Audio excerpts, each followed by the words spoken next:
এই মুহূর্তে শুধু বাংলাদেশের কথা বাদ দেন, সারা পৃথিবীতে প্রফেসর ইউনূসের সাথে সম্মানিত কোনো ব্যক্তি কি আছে বলেন? পাওয়ারের দিক থেকে হয়তো আমেরিকার প্রেসিডেন্ট সবার সেরা, শি জিনপিংয়ের প্রেসিডেন্ট পৃথিবীর সেরা, বা ধরেন আপনার পুতিন পৃথিবীতে, কিন্তু সম্মান, যে সম্মান সবকিছুর ঊর্ধ্বে, পাওয়ারেরও ঊর্ধ্বে, সেই সম্মানে নোবেল পুরস্কার শান্তিতে এবং অর্থনীতিতে পৃথিবীতে অনেকেই পেয়েছে। কিন্তু কেন প্রফেসর ইউনূস অন্যদের চাইতে আলাদা? অন্যদের চাইতে আলাদা এই কারণে যে তিনি শুধু তত্ত্ব দিয়ে দায়িত্ব সারেন নাই, তিনি তত্ত্বকে প্রয়োগ করে দেখিয়েছেন যে এটা প্রয়োগ করলে এই সাকসেসফুল করা সম্ভব। এই তথ্য এবং তত্ত্বের সঙ্গে প্রয়োগ, মার্কস আর লেনিন দুজনের মধ্যে পার্থক্য কি? মার্কস থিওরি দিছিলেন, লেনিন সেটা প্রয়োগ করেছেন, মার্কস সেটা প্রয়োগ করেছেন। তো এই দুটোর ব্যালেন্স দরকার। তো সেই ব্যালেন্সটা ডক্টর ইউনূসের মধ্যে আছে। গত শতাব্দীটাকে আমরা বলি কার্ল মার্কসের শতাব্দী। সারা পৃথিবীতে মার্কসবাদের জাগরণ ঘটেছিল। আমি বলবো যে এই শতাব্দীটা হবে সোশ্যাল বিজনেসের শতাব্দী, প্রফেসর ইউনূসের শতাব্দী। আর কদিন পরে দেখেন সারা পৃথিবী প্রফেসর ইউনূসের শতাব্দী। অলরেডি বিভিন্ন ইউনিভার্সিটিতে সোশ্যাল বিজনেসের আলাদা সাবজেক্ট খুলে আলাদা পড়াশোনা হচ্ছে, ডিপার্টমেন্ট খুলে হচ্ছে। তো কেন? কারণ এতই নির্ভুল তার এই বক্তব্য, ক্যাপিটালিজমকে রক্ষা করার জন্য এবং একটা ওয়েলফেয়ার স্টেট বানানোর জন্য প্রফেসর ইউনূসের সোশ্যাল বিজনেসের কোনো বিকল্প নেই। তো এইরকম একটা লোক আপনার দেশে দায়িত্ব দিচ্ছে, আমি মনে করি আমাদের জন্য সৌভাগ্য। ছোটখাটো ভুল ভাল করতে তার উপদেষ্টাদের অনেকে করতেছে বা করে, কিন্তু সংশোধনও তো করতেছে, সংশোধনও করতেছে। প্রফেসর ইউনূস কোনো পানির তলে ভেসে আসে কচুরি বানা না। প্রফেসর ইউনূস এমন না যে ক্ষমতার লোভে অন্ধ হয়ে তিনি এখানে আসছেন, তাকে ধরে নিয়ে আসা হয়েছে, স্যার দেশটাকে বাঁচান।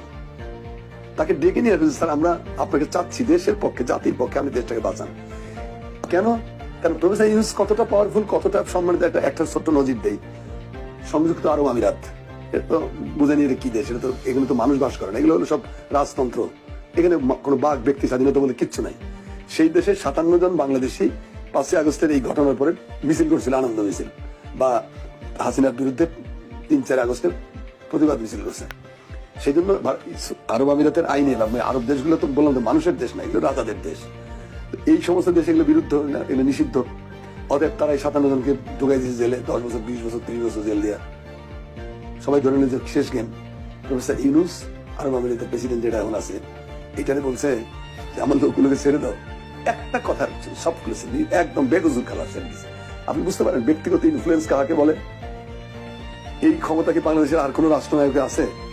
আর কোন ব্যক্তির আছে? রাষ্ট্রনায়কের কথা বাদ দেন, আর কোন ব্যক্তির আছে?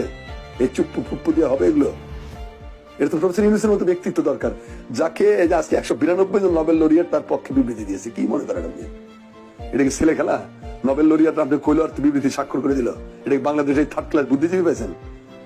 স্বার্থের জন্য পারে না এরা, এমন কোনো কাজ নেই। নোবেল লরিয়েটদের তো মিনিমাম একটা ইথিক্স আছে, তাদের মিনিমাম ইকুয়ালিটি আছে, তাদের মিনিমাম এডুকেশন আছে, তাদের বিপুল অ্যাকসেপ্টেবিলিটি আছে ওয়ার্ল্ডে, সোসাইটিতে। তারা যখন তার পাশে দাঁড়ায় তখন আপনার গৌরব হয় না যে লোকটা আলাদা মানুষ? তো আমাদের দেশের মডেল ডক্টর ইউনূসের উপরে হিট করা হয়েছিল কেন? শত শত মামলা, 100-এর উপরে মামলা দিয়েছে তার বিরুদ্ধে। কেন জানেন? জাতি ইন্ডিয়ান এটা প্রজেক্ট, যে জাতির সামনে আইকন দিতে নাই। তুমি জাতির সামনে কোনো মডেল দিবে না। মডেল দেখলে দিলে ছেলেমেয়েরা ওই মডেলকে ফলো করে বড় হবে, অর্থাৎ সেও এরকম বড় হতে চেষ্টা করবে। ডিস্ট্রয় করে দাও সব। আমাকে আইকন বানাও, আমি তো রক্ত পিপাসু, আমাকে বানাও, আমার পিতাকে বানাও। আমরাই দেশ, মানে আমি আর আমার বাপ, আর কেউ না। এই যে এই আইকন রক্ষা করতে যে প্রফেসর ইউনূসের মহাসম্মানিত ভাবমূর্তি বিনাশের শত শত প্রচেষ্টা করেছে এই সরকার। তো তাতে কিন্তু প্রফেসর ইউনূসের আবেদন জনগণের কাছে কমছে, বাড়ছে আরো। বরং মানুষ হেট করতে শিখেছে এই পাপিষ্টদেরকে, যারা এই অপকর্মের বিরুদ্ধে ছিল, মানে অপকর্মের পক্ষে ছিল, তাদেরকে মানুষ হেট করতে শিখেছে।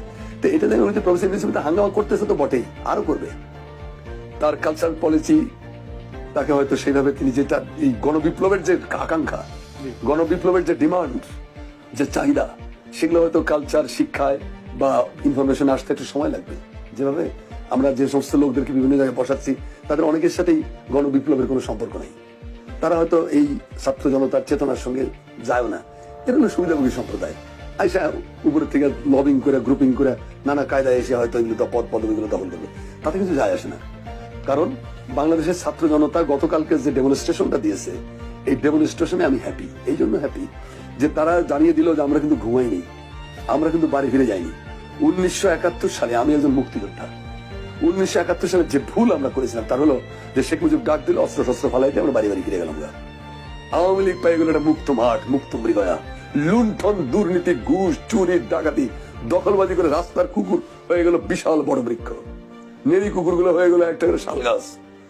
এই যে হয়েছিল, যার ফলে কি হলো, 27,000 লোক মারা গেছে এই আওয়ামী গুন্ডাদের হাতে। স্বাধীনতার পরে 1972 সাল থেকে 1975 সালের 15ই আগস্ট এই সময় 27,000 বিরোধী রাজনৈতিক দলীয় নেতা কর্মীকে হত্যা করেছে, ইনক্লুডিং সিরাজ শিকদার মতো একজন বিপ্লবী নেতাকেও ক্রস ফায়ার দিয়ে মেরে ফেলেছে। হ্যাঁ, তো এটা করেছে। তারপরে কি করেছেন, সীমাহীন লুণ্ঠনের জন্য দুর্ভিক্ষ আসলো। একটা স্বাধীন দেশে যেখানে খাবারের কোনো অভাব ছিল না, শুধু লুণ্ঠনের কারণে চোরাচালানের জন্য এই দেশে 10 থেকে 15 লক্ষ লোক মারা গেল না খেয়ে। এইটা প্রাপ্য ছিল? আমি তো দেখছি গাইবান্ধা স্টেশনে যে মানুষের বমি খাচ্ছে, ক্ষুধার জ্বালায় বেউসে কুকুর পায়খানা করছে, সেটার উপর 2 জন ঝাঁপায় পড়ছে। এই দৃশ্য স্বাধীন দেশে আমাদের প্রাপ্য ছিল? আমরা সেদিন ভুল করেছিলাম।